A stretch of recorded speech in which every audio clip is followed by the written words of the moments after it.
Welcome to another edition of Money Game Sports. I am Chijoke Eziali, and with me is my dynamic partner. Hello, I'm Shehu Bello. Whoa, Shehu Bello. Last weekend we had perhaps the biggest game in world football. It was the final of the European Champions League, and Liverpool, thinking they will make it 8-time lucky, they lost against Real Madrid by 1-0. Yes, we've had this coming. Real Madrid have been the most, how do I put it, the most unpredictable team in the tournament. Or we can even say the most predictable, unpredictable team in the tournament.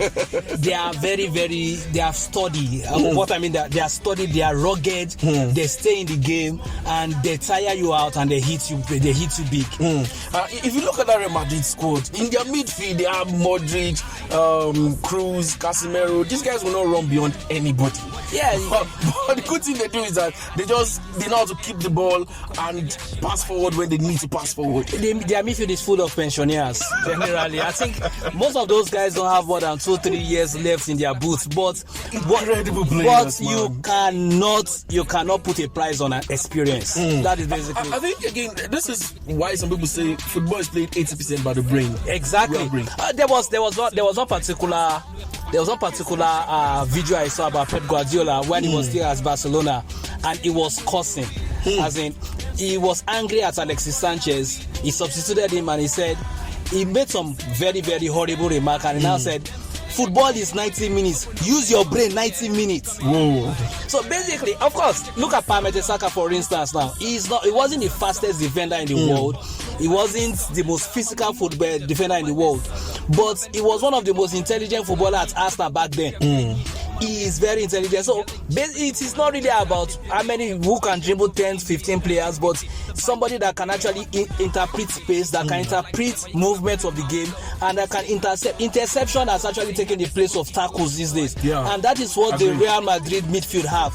Those guys can intercept. Yeah, Casemiro breaks up play. Like more than any person in world football. That is what you do. You are a line breaker. He ends the opponent's attack and he starts Real Madrid's attack. Exactly. That is what you get from a quality midfielder, and it's exactly what they did. But most people have blamed Klopp for his substitution and everything. But looking at that game, it's really hard to even blame Liverpool for anything. You can't really blame Liverpool for anything, because Real Madrid actually came in to nullify. There is nothing Liverpool would have done in that game that would have touted Real Madrid's plan, because their plan was very simple and very basic actually. They came in, nullify Liverpool's press, soak in the pressure, try to outlast them, and win by the odd goal. That is exactly what they did. And kudos to Thibaut Courtois. He made 9 solid saves in that particular game. There was a particular save he made against Sadio Mane, and it is believed to be one of the best, if not the save of the season. You have to give it to Courtois. He was a meme. He was a meme jester back in Chelsea back then, but right now the man is, of course, he's proving his worth as one of the best goalkeepers in the world. Exactly. Some people actually said that he ruined Thibaut Courtois' career, because Courtois has always wanted to move to Real Madrid, but Real decided to buy David De Gea. De Gea always wanted to move to Real Madrid, but Courtois did it. So, and of course, Real Madrid are not looking at De Gea anymore. No. Well, I looked at that game again. So many awards, so many records, and Ancelotti, his fourth UEFA Champions League. The only manager to have achieved that. Not even the great Jose Mourinho can boast of that record. And Real Madrid is the 14th title. Come on. They've won it 5 times in 10 years. You cannot. I think there is something about Real Madrid and the Champions League. I think institutionally the club believe that competition is their birthright, and I think they ring it into the scores of every player that they. I think there's something about the song. Now when that Champions League song comes on and everything just switches for them. Yeah, no matter how bad Real Madrid are playing, nobody actually gave them the chance to win the Champions League this year, especially when they couldn't sign Mbappe last summer. Exactly. They weren't given the chance to win it. They're like, okay, fine, who do you have? Ronaldo is gone. You have an aging Benzema. Vinicius is pretty young and raw. Who do you have there? Your midfield are pensioners. Then, of course, you brought in a coach that just left Everton, struggled with Everton for Christ's sake, and at the end of the day, they still won the Champions League. Everything just nuts. Looking at that Real Madrid squad, and you be like, these guys, they are easy to play through, like virtually easy to play through. Manchester City would have scored 8 against them. PSG would have killed them, but they just find the way to stay in games. Yes, the thing is, as long as there is a saying that says fortune favors the prepared.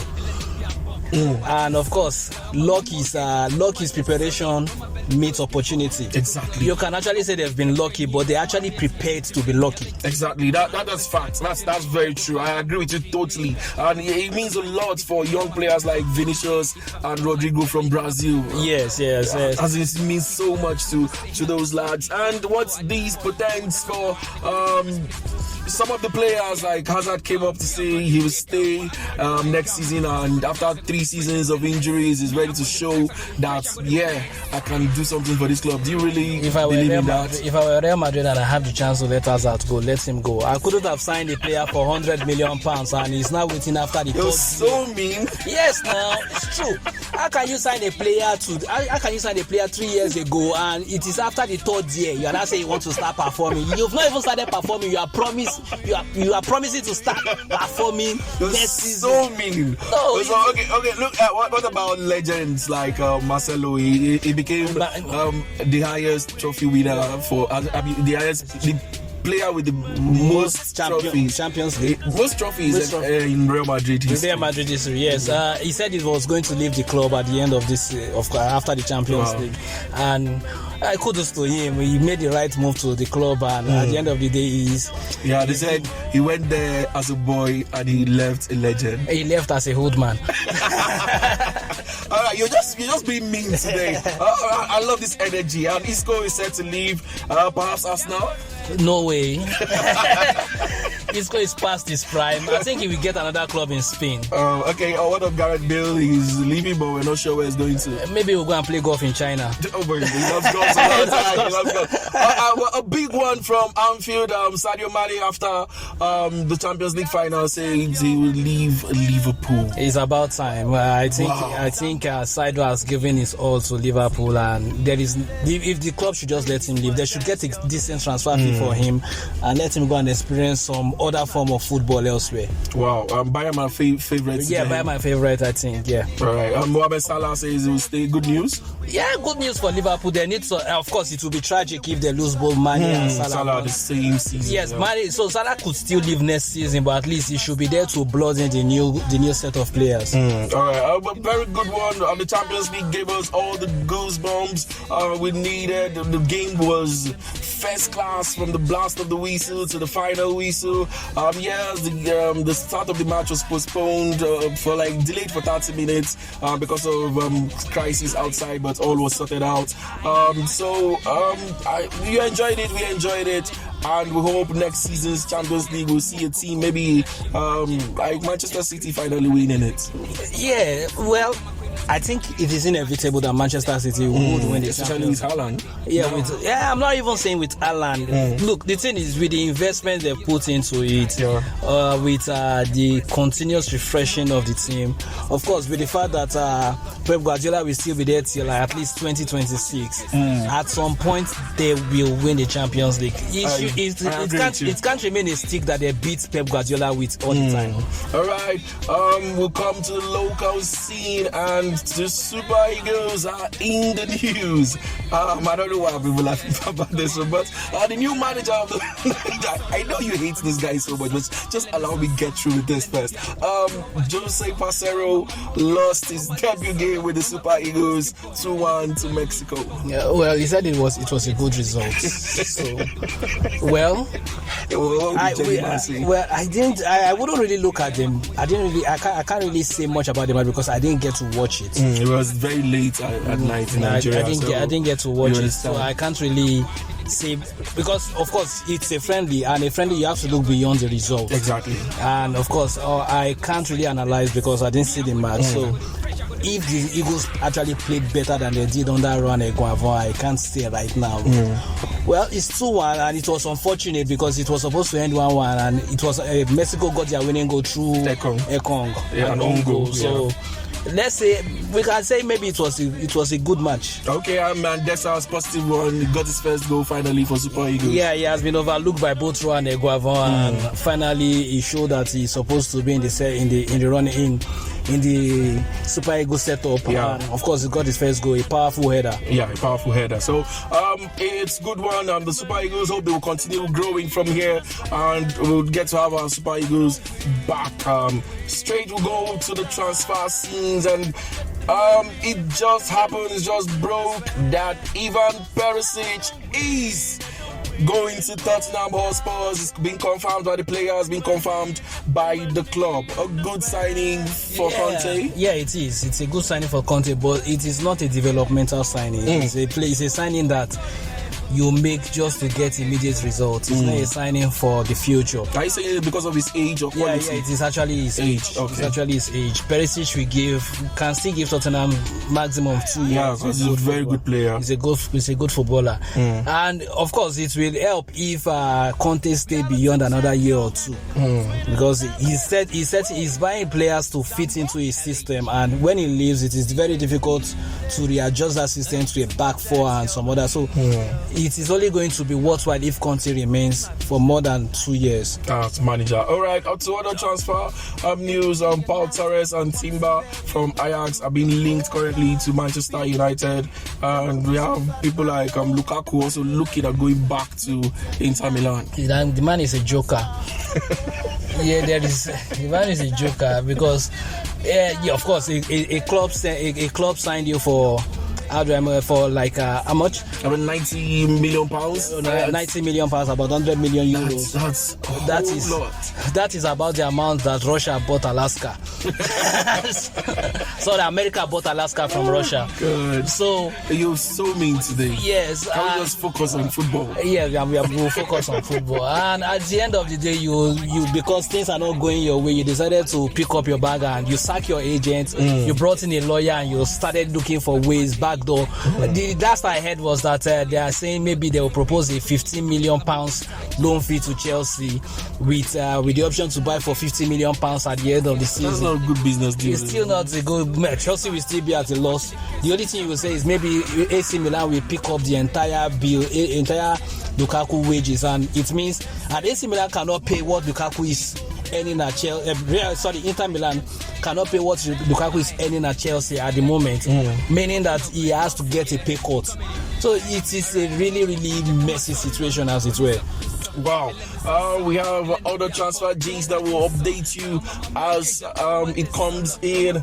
But we have our favorite segment, that Do You Know segments that fans have been talking about and people have been talking about. Just before the Do You Know by Shehu Bello, I'll just quickly read to you some of the text messages we got during the week. But you should always go, please, to our YouTube page and post these comments for everybody to see. And this is from Cosmos. Cosmos stays around the Beda area and says, guys, you're doing a very good job. That love you guys to talk on the MPF. Oh, don't worry, the MPF. We'll talk about it as time goes on. Also, this one is coming from Evelyn that says, kudos guys, we love the way you analyze sports. You guys are the best. Oh, thank you, we appreciate it. So Shehu Bello, quickly give us the Do You Know for today. Yeah, recently Chelsea was sold to Todd Bowley, and we announced, but I want to look at if that put them at the top of the ranking as the most valuable clubs in the world. Currently, that position is held by Real Madrid. So if any billionaire wants to buy Real Madrid right now, they have to cough out a minimum of $5.1 billion. Barcelona, the same thing, $5.1 billion, including their debts.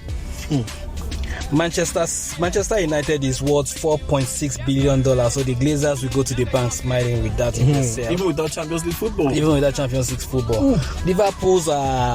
Liverpool's worth has risen over the years, and they are now behind Manchester United at $4.45 billion. Bayern Munich is the most is the highest ranking German side. They are worth $4.275 billion. Oh. Manchester City have moved from obscurity to billionaire status, and they are currently $4.25 billion. That is what they are worth. And Paris Saint-Germain, the billionaires of France, are worth just over $3.2 billion.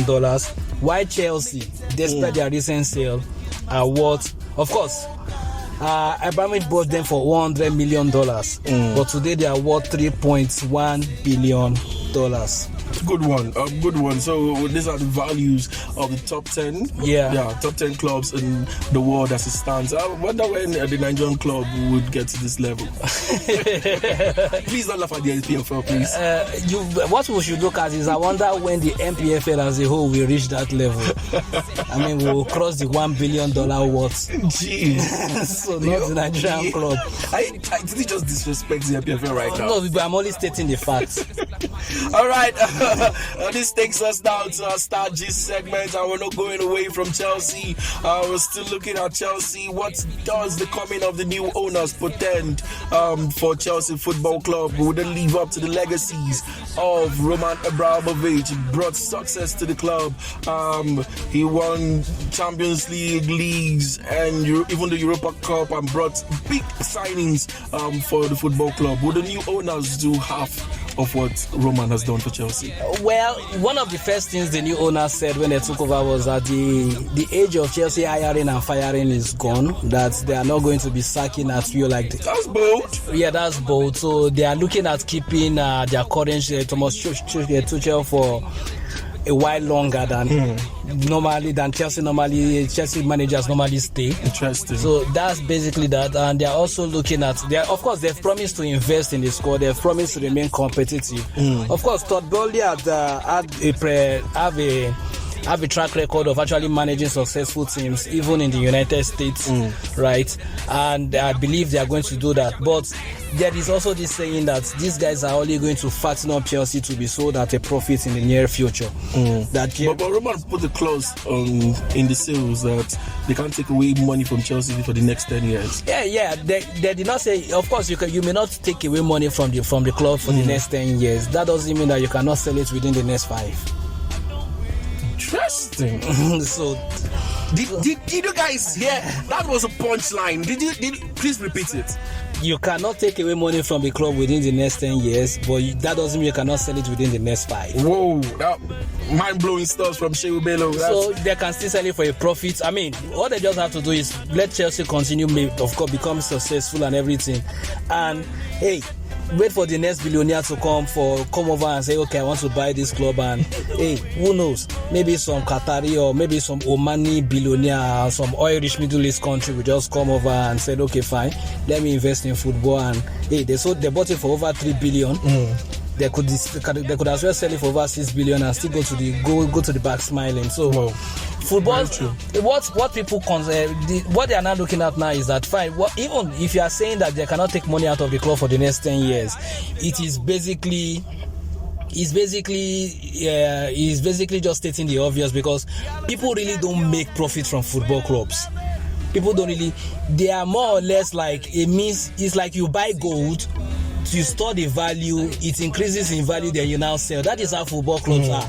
So they are not really a means to make profit. Only few clubs are profitable in recent years. Only very few clubs. And for you to get to that level, you would have even spent a lot of money. So that is basically it. All right, looking at Chelsea's season for next, they've already lost huge players in Rudiger, Christensen, who still leave the club. Alonso is talking about leaving. They basically don't have a defense. It's almost gone.